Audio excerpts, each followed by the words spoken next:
Time now for the Newsmaker, in which a fearless commentator speaks out on the big stories of the day. And tonight's Newsmaker is former Conservative MP and farmer Neil Parish. Former Health Secretary Matt Hancock has said that he thinks that all MPs should be entitled to self-defence training.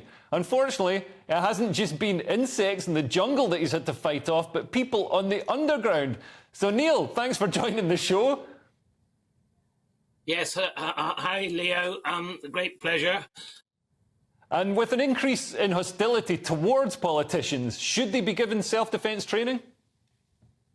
I've got mixed views, actually, because, Matt Hancock's a special case in many respects because, of course, he was Secretary of State for Health.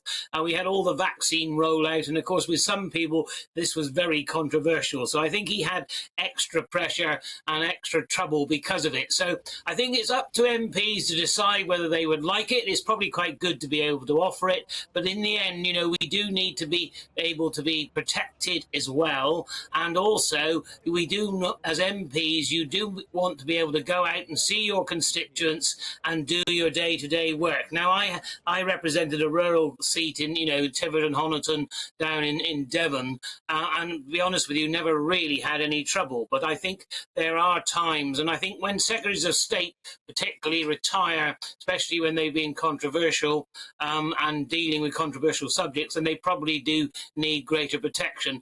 I also, of course, was great friends with David Amess, who was, of course, stabbed, as you know, and I shared an office, well, not shared an office, I was office about 3 doors away from him. So I think we've got to be careful with all this and just take care, I think. But I think not all MPs naturally would have the physique or want to have the training, because I think they would be worried that they might sort of almost court trouble. And I think that's the only other side of it you have to be careful of, I think. Yeah, and I think one of the wonderful things about British politics and British democracy is that our elected representatives do meet people face to face at surgeries. You can go along, you can meet your MP, and sadly, that's how somebody got within distance of David Amess to kill him. Do you think we're at risk of losing that sort of vital, immediate connection with the voters?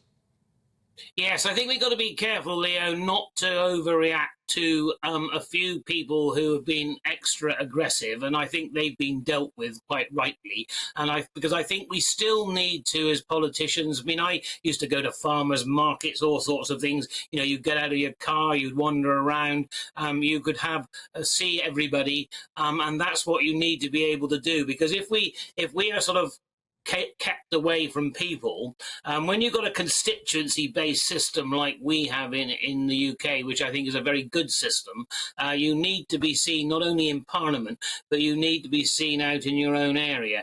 And I think it'll be a great shame if we can't actually do that, meet people. Because 99% of people are absolutely fine, but you do get some odd people. I had a death threat from one particular individual. It never really resulted in very much, but you just never quite know. And I think some people in some of the constituencies, and especially some of the female MPs, unfortunately, I think have had quite a rough ride. So I think we need to be aware that it's not just sort of training and self-defense, but also having security, also making sure when you have surgeries, as far as possible, you know who's coming, and you have some sort of reference to them. It's very difficult now to do sort of off-the-street surgeries because they can be more dangerous, you see.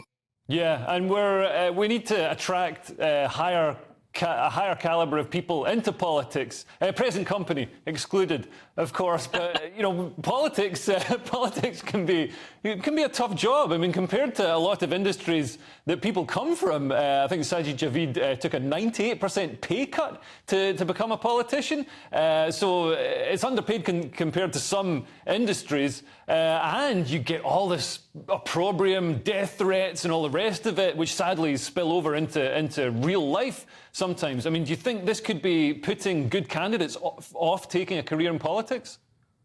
I hope not. I mean, I always had a great desire to meet people, see people. I actually enjoy people, you know. All right, not every individual, because you get some very difficult people on occasions. But I think if you go into politics for the right reason, I think people will still go in. I think many people actually go in because they actually want to do good. Doesn't matter what party you are, really. You intend to do good when you go to Parliament, whether you succeed or not. You know, it's always mixed. Or get corrupted by the system. And do you think? Do you think finally? I mean, do you think we could do with tougher politicians? I mean, in Ukraine, you've got Vladimir Klitschko as mayor of Kyiv. I mean, in this country, I guess the closest we've got is Dominic Raab, who's quite tasty, or John Prescott could throw a punch. Yeah, I mean, John Prescott, of course, was a trained boxer. Remember that time when he sort of just reacted to this guy when he came straight at him and he thumped him, and perhaps he shouldn't have thumped him, but you could see when it was just a reaction. So I think whether we should, as politicians, go around thumping our constituents, probably not. So I think, you know, it's sort of getting a balance right, really. And I think at the moment we've got to be careful not to overdo it. But I think in the end, people will still want to be politicians, and I hope that we can do a good job, even though very often not everybody sees it that way, as you well know. Brilliant. Well, thank you so much. Neil Parish, former Conservative MP and farmer. And for a final poll, we asked you, should MPs be taught self-defence? Let's see the answers. Oh, it's close. 46% of you say yes, while 54% of you say no.